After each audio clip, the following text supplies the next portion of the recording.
Келесі 827 есептің біріншісін шығарамыз. Модуль ішінде x минус 4 тең 2. Екі жағдай бойынша қарастырамыз.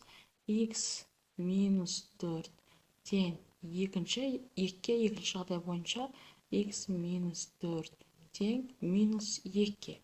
Бірінші жағдай бойынша нәтижесі тең болады x-тің. X-тен 2 қосылған 4 нәтижесі тең болады екен 6-ға.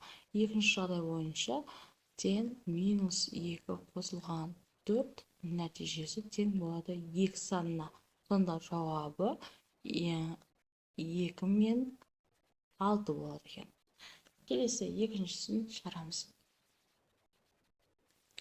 Модуль ішінде y плюс 5 тең 3-ке. y плюс 5 тең 3-ке дейміз. Екінші жағдай бойынша y плюс 5 тең минус 3-ке.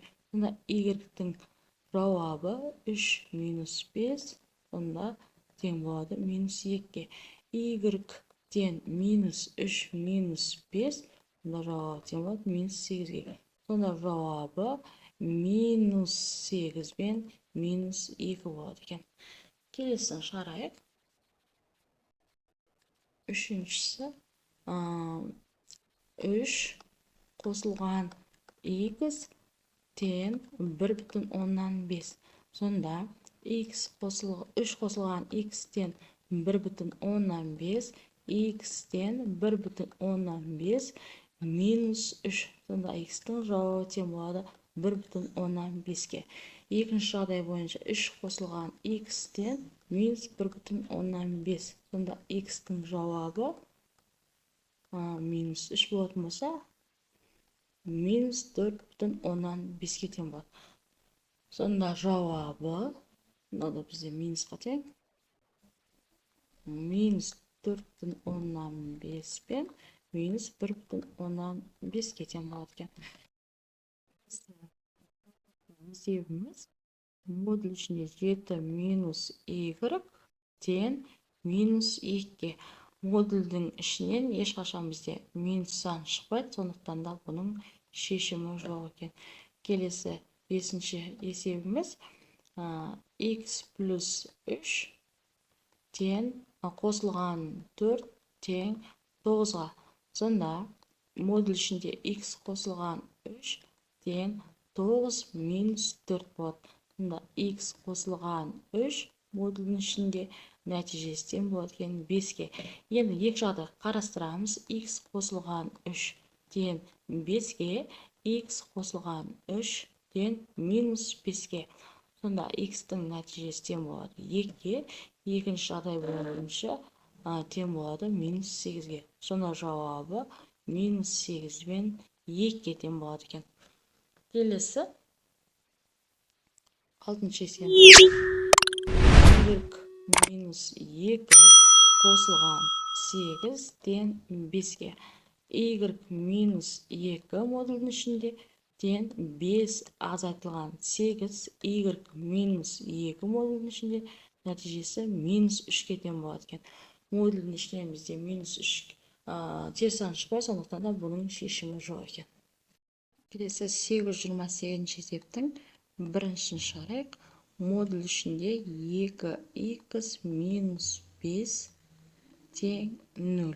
Егер модуліміз 0-ге тең болатын болса, бірақ жағдайды қарастырамыз. Сонда 2x минус 5 тең 0-ге деп қарастырамыз. Сонда 2x тең 0 қосылған 5, оның нәтижесі 5-ке тең болады. Сонда x-тің нәтижесі 5 бөлінген 2, жауабы 2,5-ке тең болады екен. Келесі екіншісін шығарайық. Модуль ішінде 4x минус 3 тең 0-ге. 4x минус 3 тең 0-ге деп қарастырамыз да x-ті тауып аламыз. Тең болады 3-ке. X-тің нәтижесі 3 бөлінген 4-ке тең екен. Келесі 3-ші есебін шығарамыз. 2 минус 3x тең 0-ге. Модульдің ішінде тұрған санымыз 0-ге тең болатын болса, бірақ жағдайды қарастырамыз. Сонда 2 минус 3х тең 0-ге дейміз. Осы жерден x табылсақ болған. Минус 2, x-тің нәтижесі 2 бөлінген 3-ге. Келесі төртіншісін шығарайық. Модульдің ішінде 4 минус 5х тең 0-ге. 4 минус 5х тең 0-ге дейміз. Осы жерден x табыламыз. Тең минус 4 болады. X-тен 4 бөлінген 5 болады екен. Келесі 5-шісін шығарайық. Модульдің ішінде 3х қосылған 1 қосылған 2-ның 3-ші дәрежесінен 8-ге. Модульдің ішінде 3х қосылған 1 тең 8, 2-ның 3-ші дәрежесі 8-ге тең болады. Сонда 3х қосылған 1 тең болады екен 0-ге. Сонда 3х-тен минус 1 дейміз. X-тің нәтижесі минус 1 бөлінген 3-ге тең екен. Келесі 6-шыны шығарайық. 9х қосылған 2 азайтылған 3-тің 3-ші дәрежесі тең минус 3-тің 3-ші дәрежесі. Сонда 9х қосылған 2 тең минус 3-тің 3-ші дәрежесі бізде минус 27-ге тең болады. Яға қосылу өтеді, 27 болады. Сонда 9х қосылған 2 тең, бізде модульдің ішінде пока тұра тұрсын, нәтижесі 0-ге тең болды. Енді осы жерден x табылсақ болады. Сонда 9х-тен минус 2, x-тің нәтижесі минус 2 бөлінген 9-ға.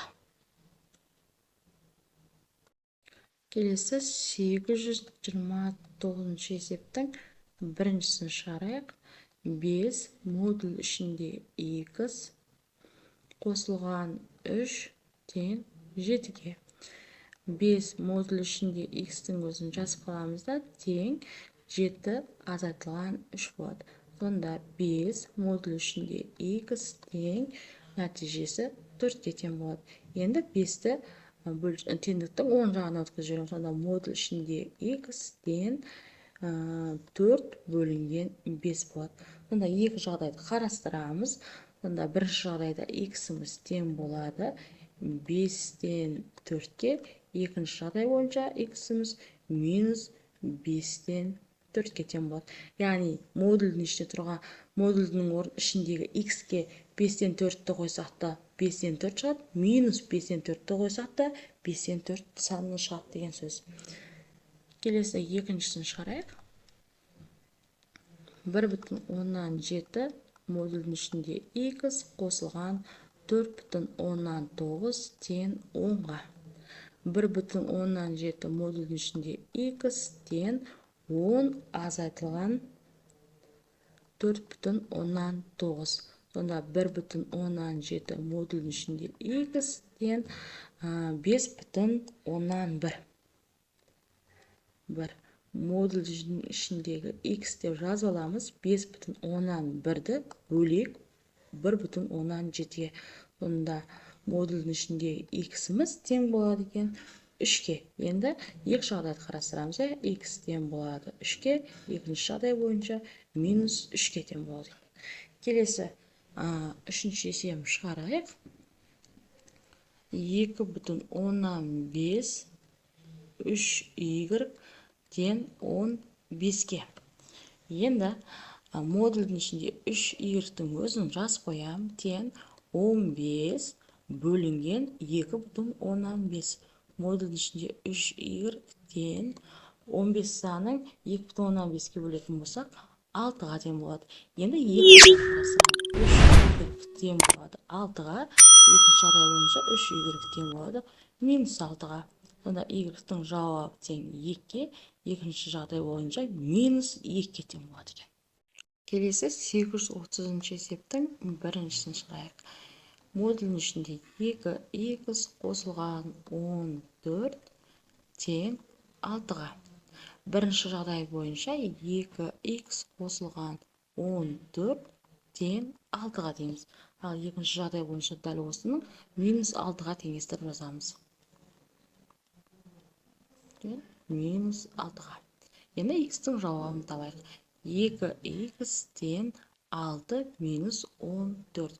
Сонда 2х тең болады. Азайтатын болсақ, минус 8-ге тең, x-тің жауабы минус 4-ге тең болады екен. Бұл бірінші жағдай бойынша. Енді екінші жағдай бойынша 2х тең минус 6 минус 14. Сонда 2х тең минус 20-ға. X-тің жауабы тең болады минус 10-ға. Сонда екіншісін шығарайық. Модуль ішінде 9х минус 18 тең 27-ге. Бірінші жағдай бойынша дәл осылай аламыз, яғни 9х минус 18 тең 27-ге.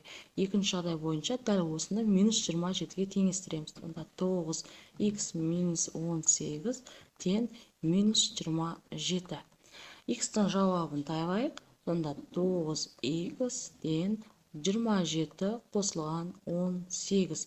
9х тең 27 мен 18-дің қосындысы бізде 45-ге тең болады. X-тің нәтижесі сонда 45-ті 9-ға бөлетін болсақ, 5-ге тең болады бірінші жағдай бойынша. Енді екінші жағдай бойынша 9х тең минус 27 қосылған 18 болады. Сонда 9х тең азайтатын болсақ, минус 9-ға тең көтетті. X-тің нәтижесі минус 1-ге тең болады. Келесі үшінші есебін шығарайық. Модуль ішінде 8х қосылған 12 тең 20-ға. Бірінші жағдай бойынша 8х қосылған 12 тең 20-ға. Екінші жағдай бойынша дәл осыны минус 20-ға теңестіреміз. Сонда 8х қосылған 12 тең минус 20. 8х тең 20 азайтылған 12 болады. Сонда 8х-тің нәтижесі 8-дің өзіне тең болады. X-тің жауабы сонда 1-ге тең болады екен. Екінші жағдай бойынша 8х тең минус 20 минус 12, 8х тең минус 32 болады. X-тің нәтижесі сонда минус 32-ні 8-ге бөлетін болсақ, минус 4-ге тең болады екен. Келесі төртіншісін шығарайық. Модуль ішінде 15х азайтылған 10 тең 5-ге. Бірінші жағдай бойынша 15х минус 10 тең 5-ге деп шығарамыз. Екінші жағдай бойынша 15х минус 10 тең минус 5-ге деп шығарамыз. Осы жерден енді x-ті тауып алайық. Минус 15х тең 5 қосылған 10 болады. Сонда 15х-тің тең болады 15-ге. Сонда x-тің нәтижесі тең болады бізде 1-ге. Енді екінші жағдайын есептейік. 15х тең минус 5 плюс 10, 15х тең 5-ге. Сонда х тең 5 бөлінген 15 болады. 5 санына қысқартып жіберетін болсам 1 болады, 3 болады. Сонда нәтижесі 3-тен 1-ге тең екен. Келесі 5-ші есебін шығарайық.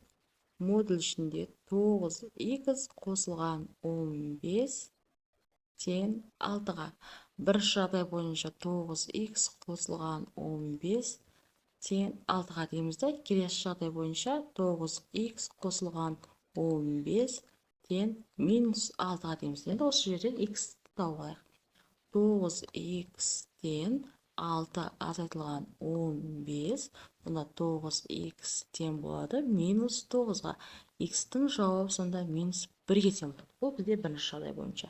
Енді екінші жағдай бойынша есептейік. 9х тең минус 6 минус 15. 9х тең минус 21. X-тің жауабы сонда минус 21 бөлінген 9. 3 санына қысқартатын болсақ, 7 болады, 3 болады. Сонда минус 2 бүтін 3-тен 1-ге тең болады екен. Келесі 6-шы есебін шығарайық. модулдің ішіне 8x азайтылған 6 тең 14-ке. Бірінші жағдай бойынша дәл осылай аламыз. Екінші жағдай бойынша минусқа теңестіреміз. Минус 14. Сонда 8x минус 6 тең 14 қосылған 6 деп бірден жазайын. Сонда 8x тең болады 20.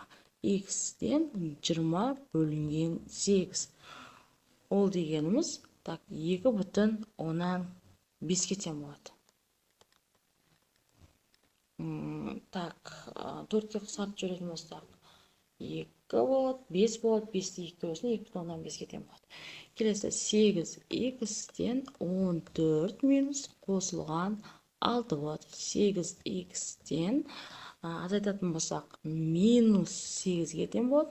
X-тен сонда минус 1-ге.